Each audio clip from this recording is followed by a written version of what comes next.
सभी को नमस्कार दोस्तों। GS fest Indian society series में आज लेसन 8 है नगरीकरण के बारे में। ये बहुत ही अच्छा टॉपिक है जहाँ से हर साल क्वेश्चन देखने को मिलते हैं और थोड़े करंट अफेयर को आप सही से पढ़ते हो। यदि आपको अपना सिलेबस पता है तो जब भी आप न्यूज़पेपर पढ़ते हो या कोई मैगजीन पढ़ते हो तो जब भी आप ऐसे टॉपिक पढ़ते हो तो अपने नोट्स बना लिया करो। उससे बहुत फ़ायदा मिलता है क्योंकि जब मैं आपको ये सीरीज़ पढ़ा रहा हूँ, थोड़ा इसमें रिसर्च करता हूँ तो ये पता लगता है कि स्टैटिक पार्ट आधा आता है, आधा करंट अफेयर उसमें ऐड आता है। जैसे शहरीकरण नगरीकरण के बारे में आपको बेसिक नॉलेज होना चाहिए, लेकिन साथ में इसमें नया क्या चल रहा है, कौन सी सरकार की नई योजनाएं हैं या कौन सी शहरों से जुड़ी हुई सामाजिक समस्याएं हैं, उनको भी आप देखते चलना और अपने पॉइंट को ऐड कर लेना अपने नोट्सों में। क्योंकि आप में से बहुत सारे एस्पिरेंट ये पूछते हैं कि क्या आपके नोट सफिशिएंट है। तो मैं बिल्कुल ये नहीं कहता कि नोट सफिशिएंट है, लेकिन आप किसी किताबों से या किसी कोचिंग के नोट्स पढ़ते हो उसके मुकाबले ये नोट्स बहुत अच्छे हैं। लेकिन साथ में आपको क्या करना पड़ेगा, केवल और केवल करंट अफेयर इसमें ऐड करना पड़ेगा, फिर आपके नोट्स सफिशिएंट है। फिर आपको कोई बुक या किसी कोचिंग के नोट्स पढ़ने की आवश्यकता नहीं है। जहाँ पे समझ में नहीं आए तो गूगल कर लो या यूट्यूब पे कुछ समझ लो। जो चीज़ें नहीं समझ पाए उनको आराम से आप ऑनलाइन पढ़ सकते हो। इसके अलावा जो अपने नोट्स हैं, ठीक है, वो आप यहाँ पे ऑनलाइन देख सकते हो हमारी वेबसाइट पर। जितने भी वो जो पीडीएफ मैंने बना दी है ऑलरेडी, बहुत ही मतलब एक छोटा सा मूल्य रखा है, आपके लिए कुछ भी नहीं है। आप लोगों का विश्वास और प्यार है कि आजकल हमारी जो सीरीज़ है यूट्यूब पर बहुत अच्छी चल रही है। साथ में जो लेसन है वो भी मैं टाइम टू टाइम ला रहा हूँ, और जो भी हमारा कंटेंट है उनको मैं एक ही पीडीएफ में यहाँ पे सिंगल पीडीएफ में आपको मिल जाएगा। जो भी चाहिए आपको सब कुछ यहाँ पे पड़ा है, जिसके भी टॉपिक चाहिए आप हिसाब से देख लेना। और वेबसाइट का जो लिंक है वीडियो की डिस्क्रिप्शन में दिया गया है। तो अब देखते हैं किस टाइप के क्वेश्चन इसमें पूछे गए हैं। जैसे 2022 में एक क्वेश्चन आया कि उपभोक्ता संस्कृति के विशेष परिप्रेक्ष्य में नव मध्यम वर्ग के उभार से टीयर 2 शहरों का विकास किस तरह संबंधित है। देखो, ये डायरेक्ट किसी नोट्स में आपको नहीं मिलेगा, लेकिन आपको एक स्टैटिक पार्ट का अच्छा नॉलेज है तो आप इसको आराम से कवर कर सकते हो। जैसे आपको ये पता है कि ये पता होना चाहिए तो टीयर 2 शहर क्या होते हैं, टीयर 5 टीयर 3 सिटीज़ क्या होती है। तो टीयर जो सेकंड शहर है, विशेषकर जो राजधानी शहर है जिनकी जनसंख्या 50,000 से लेकर 1 लाख तक जनसंख्या मानी गई है वैसे, लेकिन जनसंख्या ज़्यादा भी हो सकती है। विशेषकर आप ये मानो कि राजधानी शहर जैसे राजस्थान में जयपुर है, अजमेर है, या जो और भी बड़े शहर हो सकते हैं कुछ, या जैसे आप अन्य राज्यों की जो राजधानी है उनको याद रखो, याद रखने के लिए ऐसा रख सकते हो। फिर जो आते हैं टीयर 3 शहर आते हैं जिनकी जनसंख्या 50,000 से कम है, और टीयर फर्स्ट में आते हैं ज़्यादातर जिनकी जनसंख्या, वैसे जनसंख्या मानकों के हिसाब से 1 लाख से ऊपर दिया गया है। इसमें अलग अलग परिभाषा अलग अलग जगह देखने को मिलेगी, लेकिन मोटा मोटी ये देखने को मिलता है कि टीयर 2 शहर कौन से हैं जिसमें एक तरह से जनसंख्या को उभार ज़्यादा हो रहा है, जहाँ पर रियल एस्टेट ज़्यादा विस्तार कर रहा है, तो उससे जुड़े हुए क्वेश्चन आते हैं। ठीक है, करंट अफेयर के क्वेश्चन ज़्यादा है इसमें, तो ये आपको पता होना चाहिए। साथ में जैसे भारतीय नगरीय जीवन की गुणवत्ता की संक्षिप्त पृष्ठभूमि के साथ स्मार्ट नगर कार्यक्रम, ये उस समय चर्चा में था, स्मार्ट सिटी बहुत ज़्यादा चर्चा में था, इसलिए क्वेश्चन आ गया। तभी तो एक बात बोल रहा हूँ कि जैसे अभी हम नगरीकरण का क्वेश्चन पढ़ रहे हैं, और नगरीकरण या सामाजिक जो समस्या है नगरों में अभी काफ़ी मुद्दे चर्चा में है।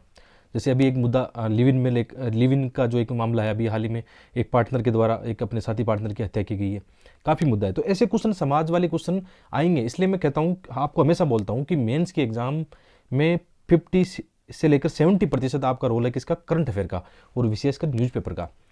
न्यूज़पेपर आपकी एक समझ बनाएगा। डेली वाइज जो मुद्दे आते हैं, हर एक टॉपिक की बात कर रहे हैं, जो मुद्दे आते हैं कि न्यूज़पेपर से आप सही से कवर करो। और मैं टेलीग्राम पे जो आपको पीडीएफ या पॉडकास्ट देता हूँ ऑडियो वाला, वो इन्हीं सब को मिलाकर होता है। मतलब इसका मतलब क्या है, हमें फालतू में कचरा नहीं पढ़ना है, हमें अपना एक फोकस रखना है यूपीएससी के सिलेबस, प्रीवियस ईयर पेपर को ध्यान में रख के एक ट्रेंड बना लेना अपना कि हाँ यूपीएससी इस टाइप के क्वेश्चन पूछता है तो हमारे नोट्स भी इस टाइप के होने चाहिए। हम क्यों रिसर्च करें फालतू का, क्यों पीएचडी करें नोट्सों पर। इसलिए कम पढ़ोगे, एनर्जी बची रहेगी, सही पढ़ोगे, सही दिशा में आगे चलते रहोगे। अदरवाइज पीएचडी करने लगे या अलग अलग कोचिंगों के बार बार नोट्स लाओगे, मल्टी बोलते हैं ना, मल्टी रिसोर्सेज फॉलो करोगे, ये एनर्जी कम हो जाएगी यार 2-3 साल बाद में। इस चीज़ को बिलीव करना, क्योंकि मैं भी मानता हूँ जिस बार मैंने जैसे 2021 जब मैं 21 साल का था, मैंने यूपीएससी की अपनी जर्नी शुरू की थी, वो मतलब जोश देखता हूँ और आज का जोश देखता हूँ तो कम होने लगता है उम्र के साथ में जोश। हालांकि मतलब हम थोड़ा स्मार्टनेस बढ़ने लगता है उम्र के साथ में, ये बात सही है कि अनुभव बढ़ने लगता है। लेकिन मैं ये मानता हूँ कि यार 21-22 या 24-25 साल तक मतलब यदि एग्ज़ाम निकाल लें तो फालतू की अपने टाइम क्यों ख़राब करना, क्यों मतलब अब आपकी जो युवावस्था है उसको ख़राब करना, इसका फ़र्क पड़ता है। इसलिए मैं जोर दे के बात बोलता हूँ कि सही चीज़ों को पढ़ो। आगे बढ़ते हैं। और ये लेसन लाने का मकसद ही मेरा ये रहता है। अब पीडीएफ तो हर जगह मिल जाएगी, किसी भी कोचिंग के आप नोट्स उठा के देख लो, कोई भी एक रिसोर्सेज फॉलो कर लो, वो सब जगह है।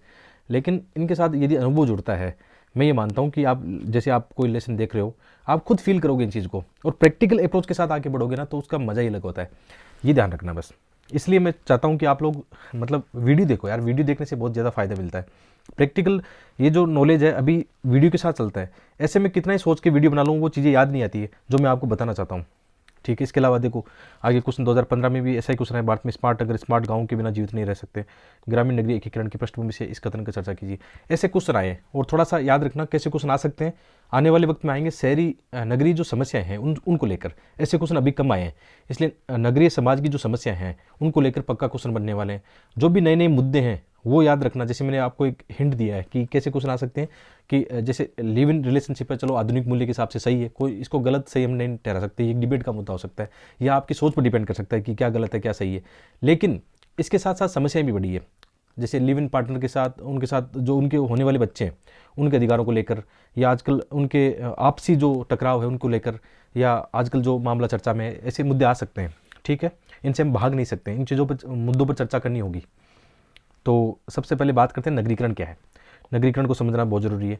तो देखो सिंपल नगरीकरण हम देखें क्या है, तो गाँवों और कस्बों से जनसंख्या किस तरफ आ रही है, नगरों की ओर क्यों आ रही है भाई, नगरों की तरफ क्यों आ रही है। यहाँ पर बेटर अपॉर्चुनिटी है हर एक चीज़ की, सेवा की, या जैसे आप शिक्षा स्वास्थ्य की ले लो, या बेटर अपॉर्चुनिटी है सुरक्षा को लेकर, या जो सामाजिक असमानताएं गाँव में देखने को मिलती है, जातिवाद है, महिलाओं के साथ हिंसा है, या मतलब अन्य जो वंचित वर्ग है उनके साथ हिंसा है, शहर इस मुकाबले में अच्छा है गाँवों से। जो रूढ़िवादी मूल्य हैं गाँव में मिलते हैं वो शहरों में नहीं मिलते हैं। आप ऐसे समझ सकते हो इसको। और परिभाषा कैसे है कि ऐसी प्रक्रिया जहाँ पर कोई ग्रामीण जनसंख्या नगरीय विशेषताओं को ग्रहण करती है, या नगरीय जनसंख्या में वृद्धि के साथ क्षेत्रीय विस्तार और नगरीय जीवन शैली का फैलाव होता है, वो क्या कहलाता है, नगरीकरण कहलाता है। यानी नगरीकरण क्या है, एक विस्तार है, एक मतलब नगरों का विस्तार कह सकते हैं हम, या गाँवों से जनसंख्या नगरों की ओर। एक शहर है, छोटा शहर डेवलप होता है, बाद में वो बड़ा होता चला जाता है, मतलब आसपास के जो क्षेत्र है वहाँ से लोग उस शहर में आते हैं, शहर उनको खींचता है अपनी ओर। इसमें पुल और पुश फैक्टर आपने कभी पढ़े होंगे ज्योग्राफी में, पुल और पुश फैक्टर होते हैं कि एक शहर है उसकी ओर लोगों का आकर्षण क्यों होता है, वहाँ पे रोजगार के साधन अच्छे होते हैं, वही बात है सुरक्षा के अपॉर्चुनिटी, सुरक्षा या अन्य जो अवसर है वो अधिक होते हैं। तो एक सामान्य परिभाषा आप इसमें बता सकते हो। कुछ डाटा आपके पास हो तो बहुत बढ़िया रहता है। जैसे कोई क्वेश्चन नगरीकरण का आ रहा है, वहाँ पे आप डाटा देख के बात बता रहे हो, बहुत अच्छा लगता है। जैसे भारत में यदि हम नगरीकरण की बात करें तो आज़ादी के बाद में ये परिदृश्य बदलने लगता है, क्योंकि नगरों के अंदर आज़ादी के बाद में हमने देखा कि हमारे बहुत ज़्यादा सुधार होने लगे थे, चाहे गवर्नेंस को लेकर हो, चाहे इंडस्ट्री को लेकर। विशेषकर इंडस्ट्री कहाँ पे पहले थी, शहरों की ओर उनका ज़्यादा था, मतलब उनका जो सेकेंडरी बोलते हैं शहरों की ओर ज़्यादा था, तो लोग रोजगार के लिए शहरों में आने लगे थे। आजकल तो चलो बेटर अपॉर्चुनिटी है, या आपकी जीवन की जो गुणवत्ता है वो भी बेहतर होने लगी है, तो शहरों में लोगों का इसलिए होता है क्योंकि जैसे बच्चों की शिक्षा है वो शहरों में अच्छे उनको विद्यालय या स्कूल कॉलेज जो भी है अच्छे मिलेंगे, हॉस्पिटल की सुविधाएं अच्छी होगी, इंफ्रास्ट्रक्चर अच्छा होगा, सुरक्षा की भावना या सुरक्षा अच्छी होती है शहरों में गाँव की तुलना में। ठीक है, तो ये लोगों का एक मतलब उनको शहर आकर्षित करता है इन चीज़ों को लेकर। जो भी व्यक्ति प्रगति करता है वो शहरों की ओर जाता है, ज़्यादातर उनकी सोच होती है। लेकिन आजकल ऐसे मूल्य भी चेंज होने लगे। मेरे जैसे व्यक्ति शहरों की बजाय गांव में रहना पसंद करता है, क्योंकि मुझे गांव की जो आबो हवा है, आप कह सकते हो कि जो इन्वायरमेंट, मैं तो खेतों में रहता हूँ, मुझे खेतों में रहना बहुत ज़्यादा पसंद है। जैसे मैं दिल्ली में भी रहा हूँ, जयपुर रहा हूँ, बड़े शहरों में भी रहा हूँ, लेकिन उनकी तुलना में मुझे गांव अच्छा लगता है। वो सब व्यक्ति की अलग अलग सोच हो सकती है। लेकिन जब बात करें कि जैसे आगे जाकर बच्चों को पढ़ाने की बात आती है, तो फिर गांव में ये समस्याएं देखने को मिलती है। लेकिन आजकल जैसा कि ऑनलाइन अच्छी चीज़ें आने लगी है, तो इन चीज़ों का भी धीरे धीरे समाधान हो रहा है। तो आप इन चीज़ों को भी, प्रैक्टिकल बातों को समझ सकते हो।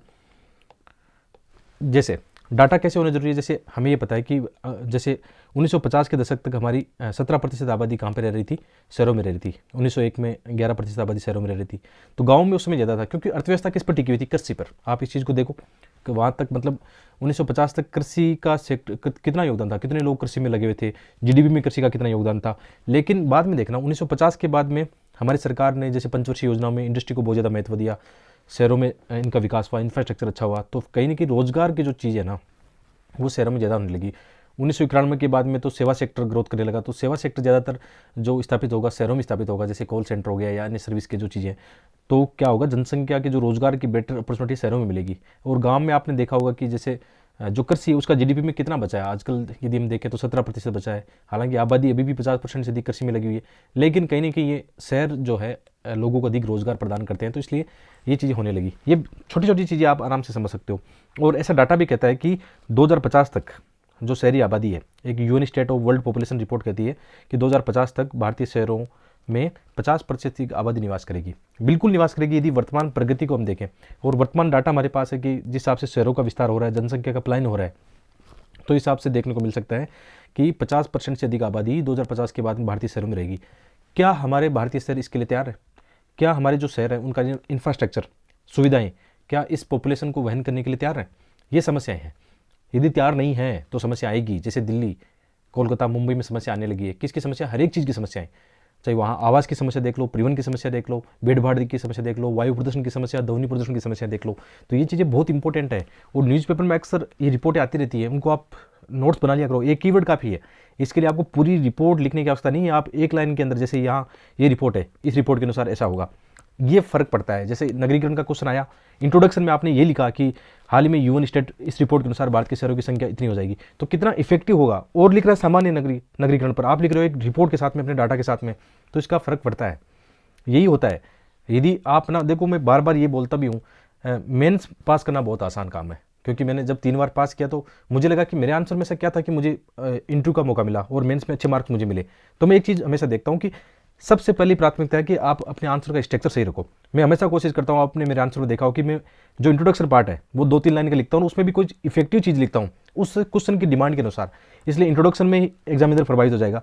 जब बॉडी पार्ट में जाएंगे तो मैं क्या करता हूँ, डायग्राम, फ्लो चार्ट या इंडिया या वर्ल्ड का मैप बनाऊंगा, तो एग्जामिनर बिल्कुल इंप्रेस होगा कि मेरा प्रेजेंट करने का तरीका अन्य स्टूडेंट की तुलना में अच्छा है, तो एग्जामिनर मुझे औरों से 1-2 नंबर ज़्यादा देगा। ठीक है, आप टॉपर्स की कॉपी जब वॉच करते हो, बार बार देखते हो, एनालिसिस करते हो, एक दूसरे की तुलना करते हो, Hindi medium versus English medium आप देखोगे तो आपको खुद अंतर नजर आएगा कि हिंदी मीडियम के विद्यार्थी के मार्क्स जीएस में विशेषकर कम क्यों आते हैं, जबकि निबंध के पेपर में हिंदी मीडियम के मार्क्स इंग्लिश मीडियम की तुलना में ज़्यादा आते हैं।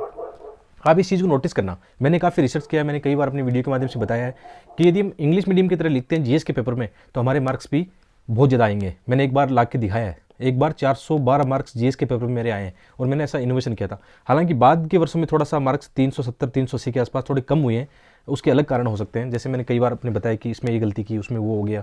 ठीक है, सही वे में, प्रॉपर वे में। जैसे सोसाइटी का पार्ट बढ़ा, जैसे अभी सोसाइटी पढ़ रहे हैं तो अधिकांश विद्यार्थी क्या करते हैं, जीएस टेस्ट में सोसाइटी को इग्नोर करते हैं। सोसाइटी लगभग 75 और 100 मार्क्स का आ रहा है। मैंने भी ये गलती की, सोसाइटी पढ़ाई नहीं, मुझे लगा कि हाँ सोसाइटी तो कर लेंगे, जबकि मतलब सोसाइटी के क्वेश्चन ऐसे आते हैं बहुत डीप एनालिसिस वाले, उसमें अच्छे मार्क्स लाए जा सकते हैं, तब लाए जा सकते हैं जब आपने उसका अध्ययन किया होगा, ढंग से पढ़ा होगा। इसलिए बोल रहा हूँ कि 400+ मार्क्स जीएस में हिंदी माध्यम का विद्यार्थी लाता है तो बहुत बड़ी बात है। वो उसकी मतलब रैंक को डिसाइड करता है। जैसे आपने रेविसिया का या अन्य का जो एग्जाम्पल देखा होगा, इनके जीएस में निश्चित रूप से 400+ मार्क्स आए हैं। मैंने कई बार इनकी मार्कशीट भी दिखाई है, मेरी मार्कशीट आपको दिखाई है, तो ये फर्क पड़ता है। और सब्जेक्ट में आजकल ये हो गया कि ऑप्शनल सब्जेक्ट में 270 के आसपास यदि मार्क्स आ रहे हैं, 260-70 बहुत अच्छे मार्क्स है, कोई दिक्कत नहीं है। 260-70 में आपकी टॉप 20 में रैंक आ सकती है, जैसे इन्होंने दिखाया टॉपर्स ने, अपनी हिंदी माध्यम के टॉपर्स ने। इसके अलावा निबंध पेपर ऐसा है, निबंध अभी भी आपको 150+ मार्क्स दिला रहा है। हिंदी मीडियम यहाँ पे आगे, एथिक्स आपको अच्छे मार्क्स दिला रहा है। इस बार भी उम्मीद है कि अच्छा मतलब रिजल्ट रहेगा हिंदी माध्यम का। तो ये बात है, ये पढ़ते समय आप इन चीज़ों को सीख लो।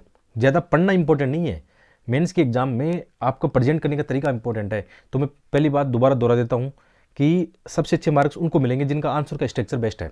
पहली प्राथमिकता मेंस में ये होनी चाहिए कि जिनका आंसर का स्ट्रक्चर सही होगा। स्ट्रक्चर का मतलब ये कह रहा हूँ कि प्रॉपर वे में आप 2-3 लाइन में इंट्रोडक्शन लिख रहे हो और इंट्रोडक्शन में इफेक्टिव तरीका लिख रहे हो। जैसे अभी नगरीकरण का क्वेश्चन आया तो आपने ये रिपोर्ट डाल दी। ज्योग्राफी का क्वेश्चन है तो ज्योग्राफी में कुछ अच्छी चीज़ें आपने लिख दी। कोई ज्वालामुखी का या अर्थक्वेक का क्वेश्चन है तो हाल ही में रिसेंटली लिख दिया कि यहाँ पे इस द्वीप पर हाल ही में ज्वालामुखी फूटी। यदि कोई पेपर 2 में GS2 में आप लिख रहे हो तो कोई सुप्रीम कोर्ट का डिसीजन है या कोई कमेटी है, उसको आप लिख रहे हो शुरू में, उसको क्वेश्चन की डिमांड के हिसाब से लिख रहे हो। फिर बॉडी पार्ट में क्वेश्चन की डिमांड क्या है उसको टू दी पॉइंट आप पॉइंट फॉर्म में लिख रहे हो या फ्लो चार्ट में लिख रहे हो। आजकल पैराग्राफ नहीं चलेगा। और लास्ट में जो निष्कर्ष आपका 2-3 लाइन में बढ़िया सा सुंदर सा पॉजिटिव सकारात्मक ऊर्जावान एक इंट्रोडक्शन लिखते, निष्कर्ष लिखते हो, तो ये फर्क पड़ता है। तो एग्जामिनर पहले जज किस पे करेगा, जैसे ये 10 मार्क का क्वेश्चन है तो एग्जामिनर सबसे पहले आपका ये देखने वाला 2 चीज़ नोटिस करेगा एग्जामिनर। एक तो आपका क्वेश्चन की डिमांड के हिसाब से उत्तर है कि नहीं, डिमांड आपने सही की या नहीं की, या आपने अपने हिसाब से ऐसे लिख दिया, ऐसा नहीं, पहली प्राथमिकता। दूसरा आपका आंसर का स्ट्रक्चर, तो आपके 4-5 मार्क्स तो यहीं आ गए। अब आपने कुछ इनोवेशन कर दिया उसमें, अच्छा आपका डायग्राम हो गया, अच्छा आपने कोई मैप बना दिया, आपने कुछ मॉडल अच्छे बता दिए, कुछ एग्जाम्पल अच्छे ऐड कर दिए, तो यही मार्क 10 में से आपके 6 तक जा सकते हैं। यानी हर एक क्वेश्चन में आप 5 मार्क्स ला रहे हो तो आप टॉप 20 में आ रहे हो। ये चीज़ आपको ध्यान रखनी है, ठीक है। और लेकिन पहला हर्डल है प्रीलिम्स एग्ज़ाम। दिसंबर के बाद में एक बड़ी रणनीति के साथ मैं आपके साथ आऊँगा, जो मैं कर सकता हूँ आपके लिए प्रीलिम्स एग्ज़ाम को लेकर जितनी कोशिश कर सकता हूँ कि आपको इस रास्ते पर अच्छे से मतलब सफलता मिले प्रीलिम्स एग्ज़ाम। क्योंकि हमने एक पहले भी डाटा देखा था ना कि हिंदी माध्यम के विद्यार्थी मात्र 500 लोग ही मेंस लिख पा रहे हैं। सबसे बड़ी ब्लंडर यही हो रहा है। हिंदी माध्यम का सिलेक्शन अच्छा हो सकता है यदि यही 500 की जगह 2000 लोग प्री पास करें। तो ये देखो ना, आप 2000 लोग जब मेंस लिखेंगे तो इनमें सफलता की दर कितनी ज़्यादा होगी, निश्चित रूप से बढ़ेंगे। आपके रिजल्ट 200 हो जाएंगे फाइनल में बाद में। तो हर्डल क्या है, प्रीलिम्स एग्जाम है। और प्रीलिम्स में भी एक बड़ा है सीसेट। लोग मानते नहीं कि सीसेट में वो फेल हो जाएंगे, बाद में मानते फेल होने के बाद में, और सीसेट को लेकर रणनीति नहीं बनाते। अभी भी एक अच्छा मौका है, अभी से जिनका सीसेट वीक है और तो अभी से लग जाओ, मतलब ये बढ़िया है। मैं बहुत सारे ऐसे हिंदी माध्यम के विद्यार्थियों को जानता हूँ, आजकल कई बार मेंटरशिप सेशन भी लेता हूँ, उसमें ऐसे ऐसे एस्पिरेंट है जो मेंस लिखेंगे टॉप कर जाएंगे वो। लेकिन दिक्कत कहाँ पे, सीसेट तैयारी नहीं करते हैं, सीसेट डरते हैं। अभी मैं उनको सीसेट को लेकर पूछता हूँ तो उनको कॉन्फिडेंस रहता है कि मेरा सीसेट वो है, फलाना है, अच्छा है, बहुत ज़्यादा है, मैं ऐसा कर सकता हूँ। फिर मैं उनको बोलता हूँ चलो एक कल मॉक टेस्ट लगा के देखो, यूपीएससी का कोई भी एक मॉक उठा लो, उसमें टेस्ट में आप अटेम्प्ट लो उसको। दूसरे दिन कॉल करता है सर मेरे तो फेल हो गया मैं तो इसका मतलब संभल जाओ समय पर, सीसेट को संभाल लो ढंग से। जीएस में अच्छे आपकी बार में सोच रहा हूँ कि एक कंटेंट तैयार कर रहा हूँ मैं, जो मेरा अनुभव है कि एनसीईआरटी किताबों से किस प्रकार एमसीक्यू बन सकते हैं। एक अच्छा कंटेंट लेकर मैं थोड़े दिनों बाद में दिसंबर के बाद में आपके साथ आने वाला हूँ। एनसीईआरटी जितनी भी किताबें हैं उनका एमसीक्यू एक मैं अपने खुद हाथों से बनाऊंगा कि यहाँ से क्वेश्चन बन सकते हैं, बहुत एक अच्छा रिसर्च करूँगा। और जीएस के कैसे एमसीक्यू बन सकते हैं, जीएस के शॉर्ट फॉर्मेट वाले कुछ नोट्स बना पाऊँ आपके लिए, वो करूँगा। सीसेट में जैसे मैथ रीजनिंग मेरा भी अच्छा नहीं है तो मैं पढ़ा नहीं सकता, इसलिए आपको सीसेट में ये देख लो कि यूट्यूब पर कौन पढ़ा रहा है फ्री में, बहुत सारे ऐसे चैनल है। या ऐसा कर लो जैसे आप प्रतिशत लाभ हानि नंबर सिस्टम ये क्वेश्चन पढ़ रहे हो जैसे आप, तो यूट्यूब पे 2-3 टीचर की तुलना करके पढ़ लो। मतलब आपको करना है कहीं से करो चाहिए, ठीक है। रीजनिंग में बहुत सारे यूट्यूब पर चैनल है फ्री वाले, रीजनिंग कर लो, पुराने क्वेश्चन देखो कि यूपीएससी का पैटर्न क्या है। मैथ रीजनिंग तैयार कर लो, अभी 5-6 महीने के अंदर तो यार एक नया बच्चा मैथ रीजनिंग सीख सकता है, कोई दिक्कत नहीं, उसका डर निकालो मन से, ये चीज़ है। तो ये बात है, थोड़ा सा ज़्यादा मतलब हो गया आज, लेकिन जिसने ये सुना है उसके प्रीलिम्स निकलने के चांसेस बहुत ज़्यादा बढ़ जाएंगे यदि इसको प्रैक्टिकल रूप से लागू कर पाओ। क्योंकि यार एक दुख होता है, मतलब हम इतनी मेहनत करते हैं मेंस के लिए, हम बहुत कुछ तैयार करते हैं, लेकिन बार बार प्री में फेल हो जाते हैं। और प्री में यार वही बात है ना कि प्री में कंपटीशन बहुत ज़्यादा है, कैसे कैसे लोग बैठते हैं यहाँ पे, कंपटीशन बहुत भयंकर है। इसीलिए तो हमें थोड़ा सावधान रहना होगा कि दिसंबर के बाद में 4-5 महीने दो प्री में, इस बार 2-3 महीने से काम नहीं चलेगा, 5-6 महीने इसमें लगाओ, कोई दिक्कत नहीं है। जिनका मेंस बहुत अच्छा है, जिनको लगता है कि हाँ मेरा तैयार है मेंस, मेरे सब सब्जेक्ट वगैरह जीएस वगैरह मैंने सब तैयार कर लिया, तो अभी लग जाओ प्री में, कोई दिक्कत नहीं। 6 महीने की रणनीति बनाओ अपनी, क्योंकि जीएस जो मेंस का वो भी तो साथ साथ चलता रहेगा, आपका चलता रहेगा सब, ठीक है ना। एक रणनीति बनाओ इस पर, और मैं कोशिश करूँगा एक वीडियो लाऊँ प्रीलिम्स का, ठीक है। आप कमेंट करके बताओगे तो मैं निश्चित रूप से प्रीलिम्स का एक इफेक्टिव वाला एक वीडियो लेकर आऊँगा। चलते हैं आगे। और नगरीय समाज व नगरीकरण, ये क्या है, थोड़ा शब्दावली भी पता होना चाहिए कि जैसे नगरीय समाज क्या है, नगरीय समाज क्या है। तो वह समाज जो नगर की विशेषताओं को रखता है। अब नगर की विशेषताएं बहुत सारी होती है जिनको आगे देखेंगे, और नगरीयता की जीवन शैली को जीता है, मतलब गाँव से अलग कैसे विशेषताएं होगी। जैसे यदि हम जनसंख्या देखेंगे, वहाँ पे अधिक जनसंख्या होगी, और जनसंख्या जनघनत्व यानी 1 वर्ग किलोमीटर में अधिक जनसंख्या का निवास होगा, जबकि गाँव में क्या होगा, अलग अलग लोग खेतों में रहेंगे या अलग अलग वितरण होगा जनसंख्या का। अधिकांश जनसंख्या गैर कृषि कार्यों में, सेवा सेक्टर में, इंडस्ट्री में लगी होगी। ये नगरीय समाज की विशेषता है। सेवाओं का वहाँ उच्च स्तर होता है, आधुनिक स्तर होता है, ठीक है। मिश्रित संस्कृति होती है। शिक्षा, तार्किकता, वैज्ञानिकता को उच्च स्तर होता है। गाँव में रूढ़िवादी चीज़ें ज़्यादा होती है, शहरों में तार्किकता पर ज़्यादा चलते हैं, और व्यक्तिवाद एकांकित थोड़ा जीवन होता है, ठीक है। अति नगरीकरण क्या होता है, कुछ शब्दावली है देख लो। अति नगरीकरण का मतलब क्या हो गया, जब किसी नगर की आर्थिक क्षमता और संरचनात्मक सुविधा की क्षमता से अधिक जनसंख्या उस नगर में संकेंद्रित हो जाती है, तो उसको बोलते हैं अति नगरीकरण। जैसे आजकल दिल्ली बहुत ज़्यादा मतलब जनसंख्या वहाँ निवास कर रही है, उस शहर की क्षमता, आधारभूत ढांचा ऐसी नहीं कि इतनी जनसंख्या को वहन कर पाए, इसलिए तो समस्या आती है नगरों में। समस्या कब आती है, पर्यावरण प्रदूषण की समस्या, परिवहन भीड़ भाड़ की समस्या तभी तो आती है जब अति नगरीकरण होता है, ठीक है। तो जिनके पास अच्छा पैसा है वो लोग उस भीड़ भाड़ वाले इलाके से दूर जो उपनगर है उनमें चले जाएंगे। या आजकल तो ये फार्म हाउस वाली शैली चल रही है कि जिनके पास बहुत ज़्यादा पैसा है अपने गाँव में या शहरों के नज़दीक जो खेत है वहाँ पे अपने बना रहे हैं फार्म हाउस, ऐसा भी करते हैं बड़े नगरों। आजकल ऐसा होने लगा है कि कुछ कोविड-19 के बाद में प्रवृत्ति आई है कि लोग शहरों से गाँव की तरफ भी आने लगे हैं, लेकिन उसमें बहुत कम है भी ये पैटर्न, ठीक है। उपनगरीकरण, उपनगरीकरण क्या है? अति नगरीकरण के कारण व अन्य घटनाओं के कारण किसी नगर की परिधि पर उपनगरों का विकास। जैसे आप दिल्ली से फरीदाबाद एग्जाम्पल एक है ना, कि फरीदाबाद में कई सारी मतलब आईटी कंपनियां हैं, जॉब कई प्रकार के जॉब है, तो मतलब उस फरीदाबाद के शहर का विकास हुआ। ठीक है, ऐसे उपनगरीकरण मतलब कई कारण हो उसके, उपनगरीकरण के कई कारण हो सकते हैं। एक कारण ये है कि जैसे दिल्ली में जनसंख्या ज़्यादा बढ़ गई तो लोग जो पास के शहर हैं उनमें जाने लगे, वहाँ पर उनका अधिवास होने लगा। तो इसके अलावा भी और भी कारण है कि रोज़गार की चीज़ें हैं या मतलब अच्छी सुविधाएं हैं, वो भी आप इसमें जोड़ सकते हो। इसके अलावा जैसे हम नगरीकरण का पैटर्न देखें भारत में, तो स्वतंत्रता के उपरांत ये नगरीकरण का ज़्यादा देखने को मिला है। विशेषकर जैसे औद्योगिक नगरों का विकास हुआ, आधुनिक पश्चिमी या जीवन शैली विशेषकर नगरों में पाई गई। 1 लाख से अधिक व 10 लाख से अधिक जनसंख्या वाले जो नगर है उनका बहुत ज़्यादा विकास हुआ। और गाँव और कस्बों में से प्रवास नगरीय जनसंख्या की ओर हुआ, रोजगार की तलाश में, अन्य चीज़ों की तलाश में। इसके अलावा नगरीकरण के सामाजिक प्रभाव क्या होते हैं? जब समाजशास्त्र पढ़ रहे हैं तो हमें कोशिश ये करनी चाहिए कि सामाजिक मुद्दों पर ज़्यादा चर्चा करनी चाहिए। ठीक है, तो नगरीकरण के सामाजिक प्रभाव क्या है? तो सामाजिक प्रभाव में यदि हम बातें करें तो बातें होगी जैसे परिवार और नातेदारी पर क्या, संबंधों पर क्या प्रभाव पड़ता है। तो कहीं ना कहीं ये देखने को मिलता है कि थोड़े शहरों में क्या होता है, एकल परिवारों में वृद्धि ज़्यादा होती है, क्योंकि शहरों में रहना आर्थिक क्षमता भी एक डिपेंड करता है, क्योंकि बड़ा परिवार शहर में सर्वाइवल नहीं कर सकता। मतलब बहुत ज़्यादा, मतलब आप जानते हो जैसे गाँव में संयुक्त परिवार होता है, लेकिन शहरों में कई सारी समस्या होती है, आवास की समस्या होती है या आर्थिक पावर की समस्या होती है, वहाँ पे एकल परिवार ज़्यादा पाए जाते हैं। और इसके अलावा वहाँ पे ये भी देखने को मिलता है आजकल ये होगा, व्यक्तिवाद या एकांकीपन पाया जाता है, एक दूसरे से कनेक्ट नहीं होते हैं। विवाह विच्छेद की समस्याएं देखने को मिलती है शहरों में, आजकल ऐसा होने लगा है। साथ में नई जो आधुनिक मूल्य हैं, लिव इन रिलेशनशिप, समलैंगिक रिश्ता, इनको आसानी से मतलब स्वीकार किया जाने लगा है, तो आप इनको बता सकते हो। इसके अलावा जाति व्यवस्था शहरों में नहीं पाई जाती उतनी, आप देखोगे, लेकिन जो छोटे शहर हैं, कस्बे, उनमें अभी भी थोड़ी जाति व्यवस्था पाई जाती है, लेकिन बड़े शहरों में ऐसा नहीं पाया जाता। बड़े शहरों में जो सोपान जो होगा, आर्थिक सोपान ज़्यादा होगा, इसके आधार पर मतलब अलग अलग कॉलोनियाँ या अलग अलग मतलब सेक्टर बनेंगे।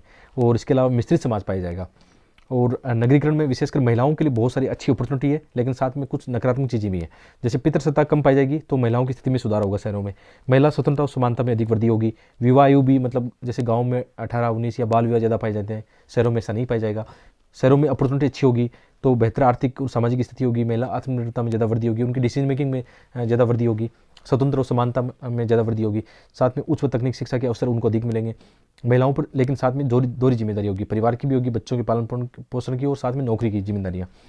साथ में कार्यस्थल पर यौन हिंसा या अन्य जो हिंसा है वो देखने को मिलती है, विशेषकर जैसे आपने देखा होगा रात के समय कई एग्जाम्पल ऐसे नकारात्मक एग्जाम्पल देखने को मिलते हैं, जब कॉल सेंटर से काम करने वाली जो लड़कियां या मतलब जो महिलाएं हैं उनके साथ हिंसा देखने को मिली है। ठीक है, तो ऐसे एग्जाम्पल आप इसमें बता सकते हो कि नेगेटिव चीज़ें भी देखने को ज़्यादा मिल रही है। इसके अलावा जैसे रोजगार के अवसर काफ़ी वहाँ पे विविध होंगे। इसके अलावा सेवाओं का स्तर अच्छा होगा, शिक्षा स्वास्थ्य इनका अच्छा होगा, रूढ़िवादी मूल्य के बजाय आधुनिक मूल्य ज़्यादा होंगे, तार्किकता का समावेश ज़्यादा होगा, सामाजिक स्वतंत्रता समानता अधिक होगी, वहाँ पे छुआछूत ऐसी समस्या नहीं होगी। ठीक है, जाति आधारित या मतलब वहाँ पे स्वतंत्रता और समानता अधिक पाई जाएगी। इसके अलावा समस्याएं क्या है? समस्याएं बहुत सारी है। जैसे एक तो नगरों का अनियोजित नगरीकरण हो रहा है, यानी जनसंख्या अपने मतलब एक तरह से हम कह सकते हैं उनको प्लान वे में नहीं बसावट हो रहा उनका। समस्या बहुत सारी समस्या आ सकती है, परिवहन की समस्या आ सकती है, भीड़ भाड़ की समस्या आ सकती है। यदि जनसंख्या वृद्धि होती है, जैसे दिल्ली में अधिक जनसंख्या वृद्धि हो रही है, तो वहाँ पे आवास संकट भी देखने को मिलेंगे। ऐसा एक डाटा भी है कि भारत के अंदर शहरी बेघरों की संख्या 15 करोड़ से अधिक है, और भी ज़्यादा हो सकती है। और आवास कीमतों में इससे वृद्धि होगी, गरीब व्यक्ति वहाँ पे आवास खरीद नहीं पाएगा। ठीक है, किराया भाड़ा अधिक होगा, तो फिर क्या होगा, अन्य जो चीज़ें उन पर अधिक खर्च नहीं कर पाएगा। मलिन बस्तियों का निर्माण अधिक होता है, वहाँ का जीवन स्तर बहुत ख़राब होता है, स्वच्छता, या आपने देखा होगा कि 10,000 लोगों पे एक टॉयलेट होता है, आपने कई बार ऐसे डाटा पढ़े होंगे। पार्कों, सड़कों, अस्पतालों की आदि पर भी अधिक दबाव आएगा। साथ में जलापूर्ति, जल निकासी, स्वच्छता की समस्या आएगी। शहरी बाढ़ एक बड़ा इसमें कारण है, सीवरेज की समस्या इसके साथ जुड़ी हुई है। परिवहन यातायात, ट्रैफिक जाम की समस्या देखने को मिलती है, इससे वायु प्रदूषण, ध्वनि प्रदूषण और स्वास्थ्य समस्याएं जैसे तनाव, चिड़चिड़ापन की समस्या आती है। बहुत सारे ऐसे आप इसमें पॉइंट गिना सकते हो। पर्यावरण प्रदूषण, कूड़े के ढेर है, डेली आप न्यूज़पेपर में एग्जाम्पल देखते हो। शहरी उद्योग, धुएं की चिमनियाँ हैं। महत्वाकांक्षा और व्यक्तिवाद में वृद्धि होती है, तनाव, कुंठा। साथ में सामाजिक अपराध काफ़ी देखने को मिलते हैं, एनसीआरबी के डाटा आप बता सकते हो। और इसमें यौन नैतिकता का ह्रास है, जैसे वेश्यावृत्ति, बाल अपराध, नशाखोरी, ये डाटा बता सकते हो, एनसीआरबी के डाटा आते हैं इस पर।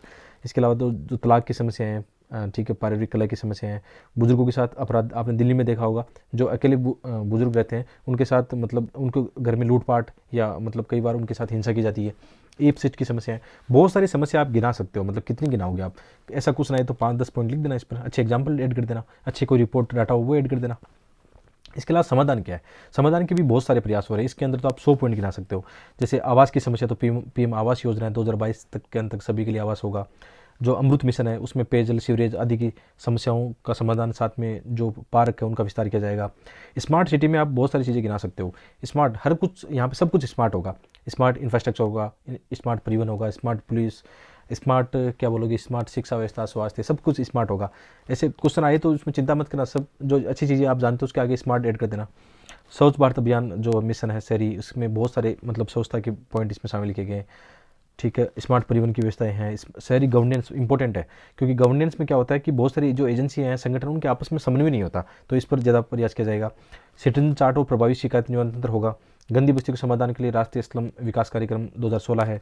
मलिन बस्ती मुक्त भारत मिशन 2013 है। गरीबी उन्मूलन व कौशल विकास के लिए रोजगार सृजन बहुत सारे हैं, जैसे पंडित दीनदयाल उपाध्याय कौशल विकास कार्यक्रम है। ई एफसिस्ट के लिए बहुत सारे प्रबंधन किए गए। स्पन सिटी आपने सुना होगा। शहरी बाढ़ की समस्या आती है, या कंक्रीट के जो जंगल बन गए उसमें क्या होता है, पानी का भूमि में फिर अवशोषण नहीं होता। ठीक है, तो स्पन सिटी इसके लिए बनाई जा रही है, एक मॉडल है ये।